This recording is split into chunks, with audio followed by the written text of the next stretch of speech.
কেউ আপনাকে কষ্ট দিতেছে, একটু কষ্ট করে সহ্য করুন। আল্লাহ তাআলার উপরে ভরসা রাখুন। আল্লাহ একদিন না একদিন আপনার সেই কষ্টের জবাবটা দিয়ে দেবে। শুধু ধৈর্য ধরেন। আসসালামু আলাইকুম। সবাই কেমন আছেন? কাছে বা দূরে? আশা করি সবাই ভালো আছেন। আফসানা মিমি লাইফস্টাইল মিমি ব্লগ থেকে আজকে আবার নতুন একটা ব্লগ নিয়ে আসলাম আপনাদের মাঝে। আমি আসলে এতটা অসুস্থতার কারণে ভিডিও কন্টিনিউ করতে পারতেছি না। হয়তো আমাকে অনেকেই ভুলে গেছেন। কিন্তু আমি অনেককে ভুলি নাই। অনেকের কাছেই গিয়েছি ভিডিও না করলেও। আশা করি যারা মনে রাখছেন তারা থাকবেন পাশে সবসময়। এই তো সকাল সকাল শুরু করেছিলাম ভিডিওটা। ফুলের টবগুলোকে পরিষ্কার করেই ওগুলো একটা পলিতে পেঁচিয়ে রেখেছি। এতে করে নোংরা হবে না সহজে। আর এই তো কাজগুলো সেরেই আমি চলে আসলাম নাস্তা বানাতে। তো নাস্তার জন্য সবকিছু আস্তে আস্তে নিয়ে আসলাম বাসা থেকে। এ পর্যন্ত যারা আছেন বা আমাকে দেখতেছেন পুরো ভিডিওটা দেখবেন, ওয়াচ করবেন। আর যারা নতুন আসছেন সাবস্ক্রাইব করে বন্ধু হয়ে যাবেন। তো চলুন আমি সবকিছু আগে নিয়ে নেই।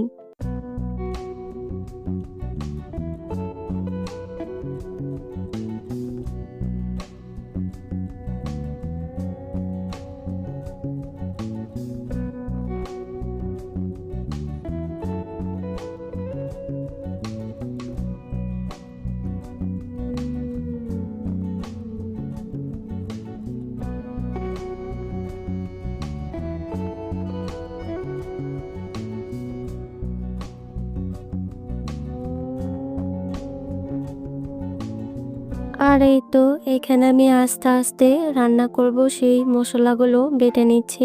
আদা রসুন সব একসাথে বেটে নিলাম। এতে একে একে সব মশলাগুলো বেটে নিচ্ছি।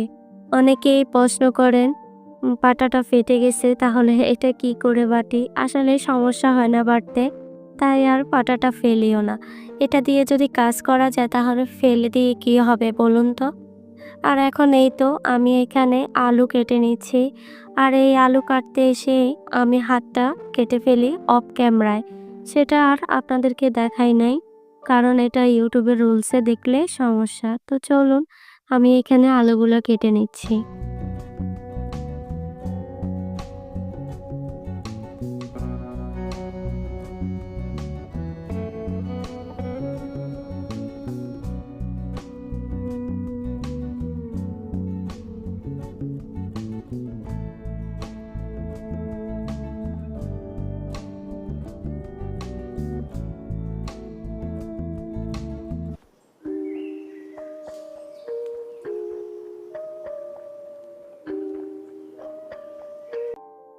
আমি তো এই তো আলু কেটে নিয়েছি। আলু কাটার পর এখানে আমি বেশ কিছু ময়দা নিয়ে নিয়েছি।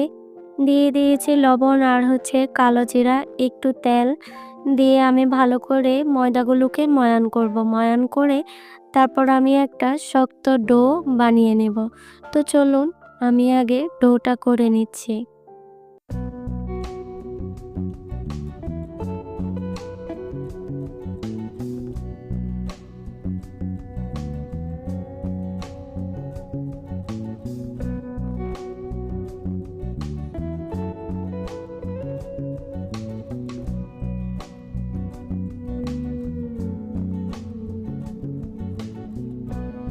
খামিরটা বানিয়ে আমি এই তো একটা ফ্রাই প্যানে তেল দিয়ে দিলাম আর সাথে দিয়ে দিলাম তেজপাতা, দারচিনি, এলাচ আর হচ্ছে দিয়ে দিব পেঁয়াজ। দিয়ে আমি দিয়ে দিব এখানে পাঁচফোড়ন, আদা রসুন বাটা দিয়ে তারপর আমি আলু দিয়ে মাখা মাখা করে রান্না করে নেব।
আলুটা রান্না করা শেষ হলেই আমি উঠিয়ে নিব। উঠিয়ে তারপর আমি এই তো আবার কিছু আলু সিদ্ধ বসিয়ে দিয়ে দিলাম। আর এই তো আমি এখন একটু ডো নিয়েই একটু লম্বা আকারে রুটি বেলবো বেলুনি দিয়ে। তারপর মাছ থেকে কেটে সিঙ্গারা আকারে আমি সিঙ্গারা বানাবো। তো দেখুন আমি কিভাবে করতেছি সিঙ্গারাটা।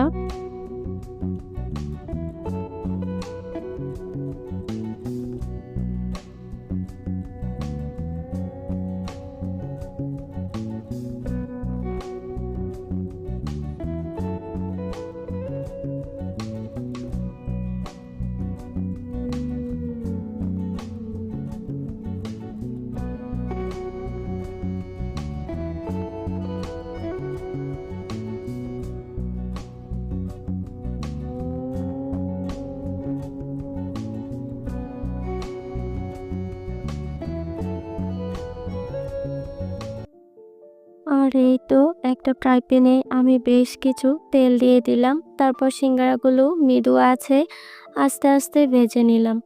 এই তো সিঙ্গারাগুলো লাল লাল করে ভেজে নিয়ে আমি এখন উঠিয়ে ফেলবো। সিঙ্গারাগুলো প্রায় হয়ে গিয়েছে দেখুন।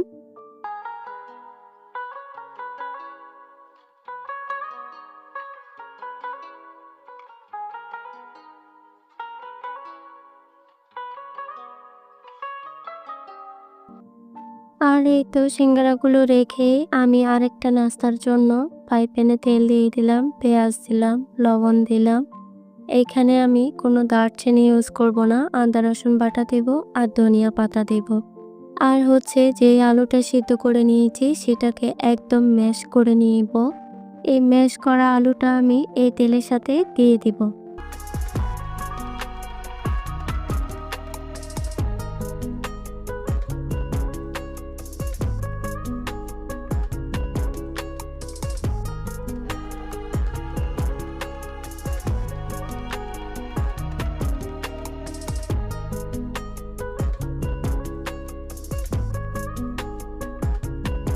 আর এই তো আমার সেটা হয়ে গিয়েছে। এখন আমি রুটি বানিয়ে সেই ম্যাশ করা আলুটা রুটির ভিতরে দিয়ে একটু ডিম গ্রেট করে দিয়েছি। আর এই রুটিটার মাঝখান থেকে একদম ভাঁজ দিয়ে এটাকে নিমকি স্টাইলে করে নিব। তারপর এই তো তেল দিয়ে এটাও আমি মৃদু আঁচে ভালো করে ভেজে নেব।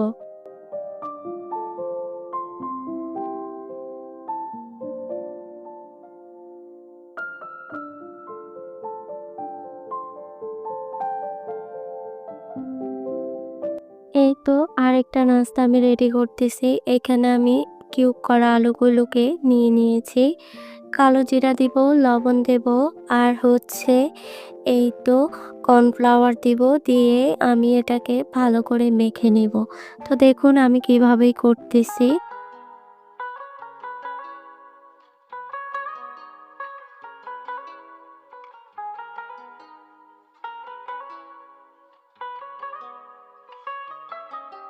আর এই তো এখানে আমি আলুগুলা ভেজে নিচ্ছি। তো আলুগুলা ভাজা হতে থাকুক। এখানে আমি সেই সিঙ্গারা আর আলুর নিমকিগুলো নিয়ে নিচ্ছি। তো দেখুন আমি একটু উপরে পেঁয়াজও দিয়ে দিয়েছি। ওদিকে আমার আলুটাও হয়ে গিয়েছে। এখন আমি আলুটা তুলে নিচ্ছি একটু। আর এই তো সেই আলুটা ভাজা হয়ে গেলে আমি আলুর সাথে পেঁয়াজ কুচি, টমেটো কুচি, কাঁচামরিচ কুচি, লেবু কুচি আর হচ্ছে চানাচুর দিয়ে লেবুর রস দিয়ে চাটের মতো করে নিলাম। এটা খেতে কিন্তু দারুণ হয়। বন্ধুরা তোমরাও বানিয়ে খাবে। তো আমি খেয়ে নিচ্ছি আর বিদায় নিচ্ছি। আমার জন্য অনেক অনেক দোয়া করবে বন্ধুরা। সবাই ভালো থাকবে। আল্লাহ হাফেজ।